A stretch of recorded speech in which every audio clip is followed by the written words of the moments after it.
Alors.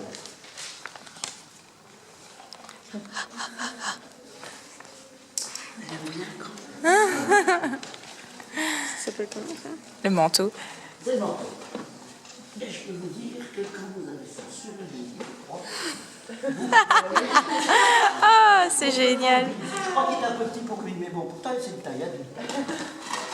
Et alors, comme les gallo-romains ne connaissent pas le bouton, on utilise La broche. l'ancêtre des épingles de sûreté. Les seuls gosses savent plus non plus ce que c'est qu'une épingle de sûreté, à cause des scratchs. Voilà, la figure. Et ils peuvent en voir toute une série dans le livre. Vous allez avoir votre heure de gloire. Là-bas. Alors, ça, excusez-moi, je crois qu'on m'a mis que les saillons ici. Oui. Ah ouais, nique ça. Ah non. Voilà. Les garçons, eux, mettent... Non, madame. Madame va mettre une stola. Regarde, regarde la tête, parce que c'est elle qui va passer. La stola. Ah non, ça va. Vous avez comme un gant, n'est-ce pas? Ne vous étonnez pas de la taille de la stola, parce que quand on prend les mesures de madame, on prend sa hauteur, on lui fait écarter les bras, donc elle va être encore plus ample. Hein, et Qu'elle est belle. c'est chouette parce qu'on peut maigrir, grossir, peu importe. C'est surtout monsieur qui est content, parce qu'on ne doit pas refaire toute la garde-robe. Hein. C'est bien. C'est très pratique. Voilà. Ça se porte avec une ceinture. Et puis... Il y a un magasin de souvenirs, je veux la même. C'est beau en fait, comme ça. Bah ouais, ça lui va bien en plus. Pas mignon, tous les deux. Alors, pardon. Je croyais...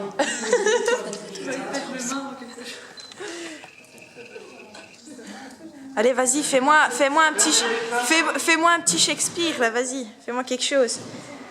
Et je putain, mon Dieu.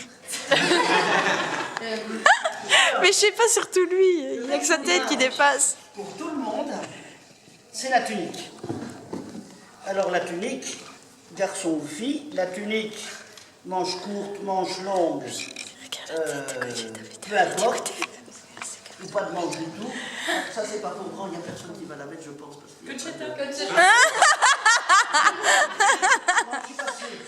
Non? Non, voilà. Donc une tunique, on va porter avec... Conchita, montre. Longue, Ah, oui, longue.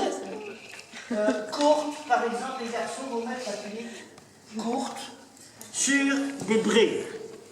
Alors les braies, en voici un, voilà. Non messieurs, je ne vais pas vous les faire passer parce que je n'ai pas la bonne taille. Voilà les braies. Oh, génial, magnifique. Ça fabrique aussi. Mais vous verrez là-bas des reproductions de tissus et vous verrez qu'ils sont capables, d'ailleurs les tissus de nos régions étaient célèbres assez loin, étaient exportés. Bah, mais si, non, ils avaient des ceintures.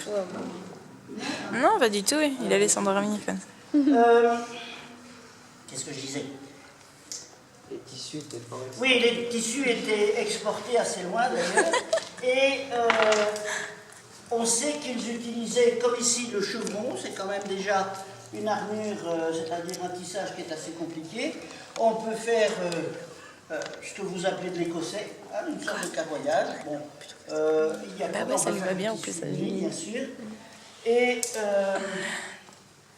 il y a un dernier vêtement. Un dernier vêtement que mettra... Non, un avant-dernier vêtement.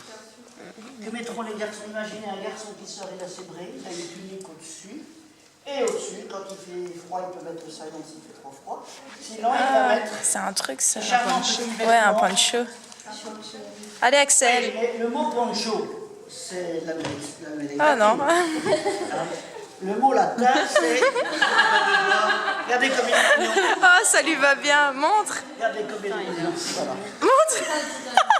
Et ça, les gosses s'amusent parce que vous pouvez être sûr que le nom, ils vont le retenir. Parce qu'ils ont l'impression qu'ils disent un gros mot sans dire de gros mots, parce que ça s'appelle un cuculus. Ah. Un cuculus. Du Ku Klux Klan. Le mot, ils le retiennent. Hein? Et alors, il y a un Chaussée dernier et vêtement. au moine. Ah, il y a une bouillotte. Pardon, mais c'est trop beau. Il y a un dernier vêtement. Drapé. Allez, fais-nous une petite danse, un petit machin. Enfant de demi-siècle, c'est la torche. Oui, c'est la torche. Que mettent hommes et femmes. Oui, c'est la torche. Voilà. Alors, on peut aussi jouer sur les formes. Vous avez le demi-cercle, vous avez beaucoup de rectangles, et vous avez là le cercle complet avec le cube. Fout à quelque chose là. Ça va? Oui, ça va. Voilà, des questions là-dessus? Non. Donc les enfants vont tous être habillés. Ils vont sentir aussi que ce n'est pas des matières connues par eux, parce que on n'a plus de vêtements pratiquement pure laine, on n'a plus les vêtements neufs qui grattent comme dans le temps. Hein. Vous disiez tout à l'heure, surtout laine et lin. Voilà, ça c'est pour les touches à tout, et tous les enfants vont faire les 4 activités. Avez-vous des questions? Non. Non? Alors, on va passer... Vous prenez des groupes de combien? Une classe. Une classe, c'est par classe. Ouais. Évidemment, s'il y en a 30, on suggérera peut-être plutôt de faire 2 groupes. D'accord. Ou alors vous en punissez un ou 2. Ça peut se faire aussi. Ça peut se faire aussi. Hein. Non, généralement, on prend des groupes de classe. Hier, on a 4 classes qui ont tourné dans le musée pratiquement toute la journée. Parce que ça, c'est la partie visite. Mais on propose aussi un enseignant qui veut venir passer carrément la journée. C'est possible parce qu'on a des modules de 2 heures.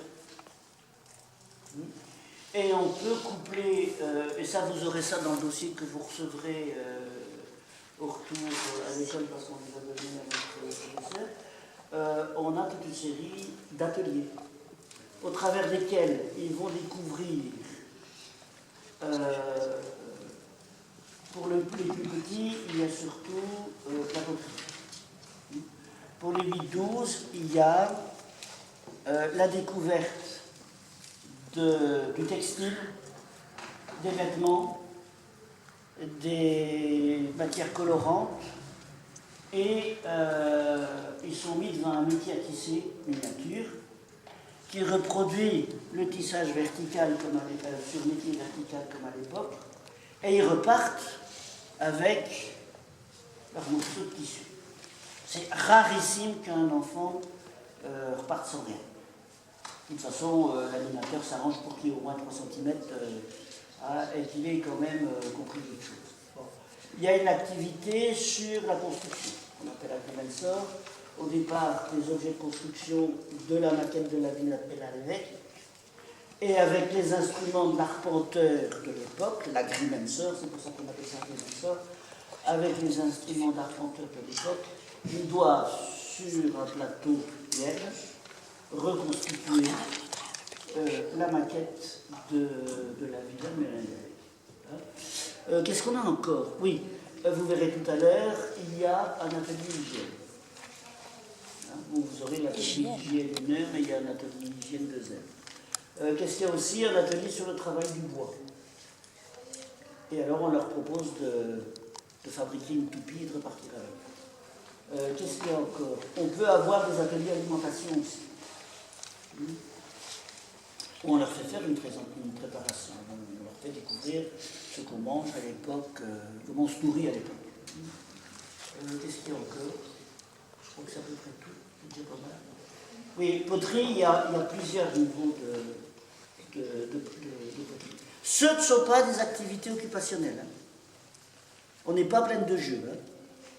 Hein. Si on parle de tissage, bien sûr, ils sont contents de repartir avec leur bout de tissu, mais ils repartent quand même avec des infos concernant les matières textiles, les principes colorants et le travail à l'époque gallo-romaine. Si on fait de la poterie, bon, les tout petits, ce sera surtout des empreintes, pas pour les maternelles. Pour le premier degré, ils observent les poteries en rapport avec l'alimentation Et en atelier, ils ont le choix entre faire une amphore, une écuelle ou un dolium, qui est ce récipient dans lequel on conservait les céréales. D'accord? Et les plus grands, alors là, ils ont plus, tout en bricolant, en travaillant, ils ont plus une approche de l'histoire de la céramique à l'époque européenne. Donc, c'est pas de l'occupationnel.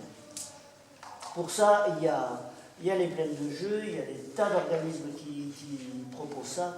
Nous, c'est pas possible. On perd pas son temps. Hein, non, on perd pas son temps.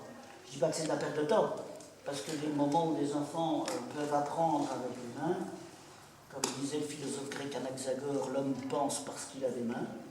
Hein, c'est bien.